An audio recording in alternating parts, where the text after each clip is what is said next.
Hello student, welcome to my YouTube channel GOVT.English।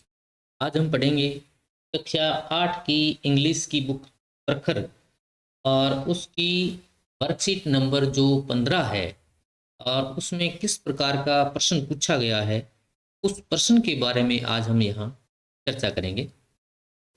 और ये कुछ ज़रूरी नहीं है कि जो वर्कशीट 15 जो कक्षा 8 की है, कक्षा 8 के लिए ही है। उसी प्रकार का पैटर्न कक्षा 6 और 7 में भी पूछा जाता है और पूछा जा सकता है।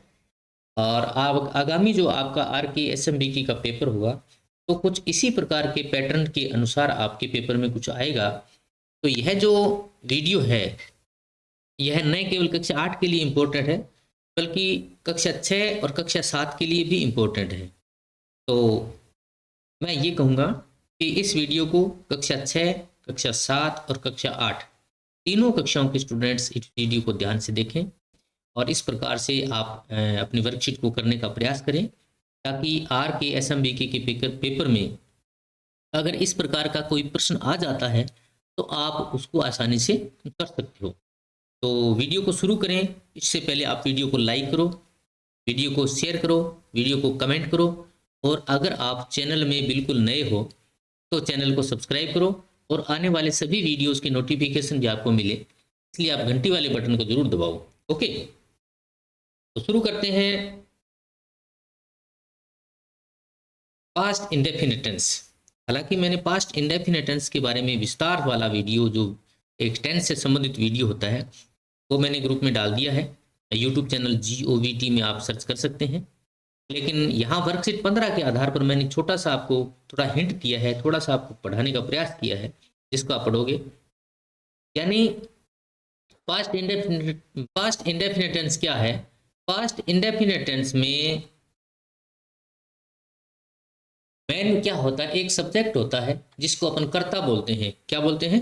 कर्ता बोलते हैं। तो पास्ट इंडेफिनिट टेंस में कर्ता कोई मायने नहीं रखता, यानी सभी प्रकार के कर्ता के साथ में एक जैसा व्यवहार किया जाता है। सभी प्रकार के सब्जेक्ट जो होते हैं उनमें मेन वर्ब जो है वो वर्ब की सेकंड फॉर्म लगती है इन सिंपल सेंटेंस में। सिंपल सेंटेंस का मतलब होता है अगर सेंटेंस में नोट नहीं है या सेंटेंस में कोई क्वेश्चन वर्ड नहीं है या सेंटेंस के लास्ट में कोई प्रश्नवाचक चिन्ह नहीं है तो आप सभी वर्ब के सभी जो सब्जेक्ट होते हैं, चाहे वो एक वचन हो, चाहे वो बहुवचन हो, चाहे वो आई हो, चाहे वो वी हो, चाहे वो यू हो, दे हो, जो भी हो, सभी के साथ वर्ब की सेकंड फॉर्म का प्रयोग किया जाता है। तो सभी के साथ वर्ब की सेकंड फॉर्म का प्रयोग किया जाएगा। तो जैसे मैं छोटे छोटे सेंटेंस के द्वारा आपको थोड़ा सा बता देता हूं। जैसे दे यहाँ सब्जेक्ट है, हालांकि ये बहुवचन है लेकिन पास्ट इंडेफिनिट टेंस में एक वचन और बहुवचन का कोई इश्यू नहीं है, इसलिए दे केम, CAME केम, ये सेकंड फॉर्म है। कौन सी फॉर्म है? सेकंड फॉर्म है। टू माई हाउस, यानी इस प्रकार के वाक्यों में अगर आता है तो आप सेकंड फॉर्म का प्रयोग करोगे। My friend welcomed, WELCOMED, welcomed, ये भी सेकंड फॉर्म है। यानी जैसे माई फ्रेंड है एक वचन है, यहाँ बहुवचन करता है, यहाँ एक वचन करता है, दोनों के साथ में वर्ब की सेकंड फॉर्म लगी है। सी रिक्वेस्टेड, REQUESTED, रिक्वेस्टेड, तो ये भी सेकंड फॉर्म है। My mother served, SERVED, served, served का मतलब परोसना, तो ये भी सेकंड फॉर्म है। तो सेकंड फॉर्म अमूमन किस में आती है? जो कोई कहानी होती है, जो कोई कहानी हो या फिर हमने किसी मेले की यात्रा करी हो या बस स्टैंड की यात्रा करी हो या फिर हमने कोई ऐसे के अंदर जैसे कोई दुर्घटना का चित्रण किया हो, दुर्घटना के बारे में अपने लिखा हो या किसी प्रकार का पैराग्राफ ऊपर लिखते हैं और वो पैराग्राफ पास्ट टेंस से संबंधित होता है तो उसमें ये चीज आती है। और बड़े स्तर पर अगर ना जाए तो छोटे स्तर पे आपके एग्जाम के अनुसार, आपके RK SMBK के लेवल के अनुसार आपको सेकंड फॉर्म का इस्तेमाल करना है अगर इस प्रकार का पैराग्राफ आ जाता है तो स्टूडेंट्स, मैंने आप लोगों की हेल्प के लिए एक छोटा सा पैराग्राफ तैयार किया है। उस पैराग्राफ के द्वारा आप लोगों को मैं ये समझाने का प्रयास करूंगा बेहतर तरीके से कि आप पैराग्राफ में किस प्रकार से वर्ब का इस्तेमाल करते हैं। तो चलते हैं। तो स्टूडेंट्स, मैंने आप लोगों की हेल्प के लिए कि पैराग्राफ जो तैयार किया है वो कुछ इस प्रकार से है। उसके ऊपर लिखा होगा complete the paragraph, complete the paragraph with the correct verb. Complete का मतलब पूरा करो, पैराग्राफ का मतलब पैराग्राफ को, विद मतलब के साथ, करेक्ट मन सही, वर्ब मन वर्ब, सही वर्ब का इस्तेमाल करते हुए पैराग्राफ को तैयार करो। इस प्रकार से आपको करना है और इस प्रकार का आपके वर्कबुक में भी है और आपके आरके एसएमबी के पेपर में भी अक्सर ऐसा आता रहता है और आप लोगों को इस ऐसा तैयार भी करना चाहिए। जैसे once my mother was not at home, यहाँ वाज देखते ही हमें समझ जाना चाहिए कि सारा का सारा जो पैराग्राफ है वो पास्ट टेंस में दिया गया है।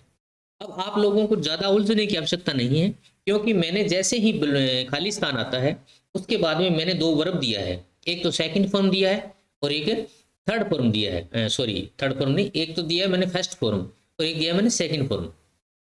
तो अपन को क्या करना है, इस पैराग्राफ में सेकंड फॉर्म का इस्तेमाल करना है। आप लोगों को पहचानना है भी कौन सी फॉर्म जो है वो सेकंड फॉर्म है, कौन सी जो फॉर्म है वो फर्स्ट फॉर्म है। तो जैसे once my mother was at not at home, एक बार मेरी माँ अपने घर पे नहीं थी, एट होम मतलब घर पे नहीं थी, सडनली अचानक, सम गेस्ट्स कुछ मेहमान। अब ये देखो, ये तो COME है और ये है CAME, तो इसके अंदर फर्स्ट फॉर्म कौन सी है, सेकंड फॉर्म कौन सी है, इसलिए हम क्या करेंगे, COME जो है कम, ये फर्स्ट फॉर्म भी होती है और ये थर्ड फॉर्म भी होती है, लेकिन सेकंड फॉर्म नहीं होती। हमें कौन सी फॉर्म का यूज करना है, सेकंड फॉर्म का इस्तेमाल करना है। तो हमें कैम लिखना पड़ेगा, या क्या लिखना पड़ेगा, कैम, यानी यहाँ टिक भी लगा सकते हैं और यहाँ हम भर भी सकते हैं। तो some guests came to my house, यानी कुछ मेहमान मेरे घर पर आए। आई वेलकम, वेलकम का फर्स्ट फॉर्म है और वेलकम्ड ये सेकंड फॉर्म है, तो अपन वेलकम्ड का इस्तेमाल करेंगे, वेलकम्ड सेकंड फॉर्म ईडी वाली। तो I welcomed them and request, request first form है और रिक्वेस्टेड सेकंड फॉर्म है। तो रिक्वेस्टेड यानी मैंने उनका वेलकम्ड किया, स्वागत किया, एंड रिक्वेस्टेड और उनसे निवेदन किया, them to sit in the driving room, यानी जो मेहमानों का कक्ष होता है, अतिथि गृह, अतिथि कक्ष जो, उसमें बैठने के लिए मैंने क्या किया, रिक्वेस्टेड किया, क्योंकि इसमें ईडी लगाया है, ईडी वाली जो फॉर्म है वही आपको भरनी है। देन आई वेंट, अब जैसे गो की सेकंड फॉर्म क्या होती है, वेंट, तो यहाँ वेंट आएगा। Then I went into the kitchen, तब मैं किचन में गई या गया। एंड देन एंड ब्रिंग ये फर्स्ट फॉर्म है और ब्रोड सेकंड फॉर्म है, तो सेकंड फॉर्म का इस्तेमाल करना है। एंड ब्रोड ड्रिंकिंग वाटर, और पीने का पानी लेकर के आई या आया। दे हैड इट, उन्होंने इसे पिया।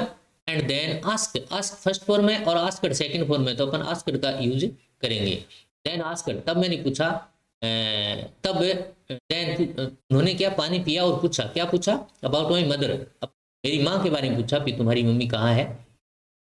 I reply, reply first form में और रिप्लाइड सेकंड फॉर्म में। आई रिप्लाइड, मैंने उत्तर दिया, क्या, that she had gone to market, कि वो बाजार गई हुई है, I would return in an hour, और 1 घंटे में लौट आएगी। ठीक है। Then I served, SERV, serve का मतलब तो परोसना, सर्वड मान परोसा, यानी सेकंड फॉर्म वाला लिखना है। सर्वड देम सम रिफ्रेशमेंट, कुछ नाश्ता उनको दिया या उनको परोसा।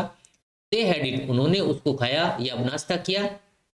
And then went away, second form आएगी, वेंट अवे, या गो नहीं आएगा, went away giving me blessing, और मुझे आशीर्वाद देते हुए चले गए।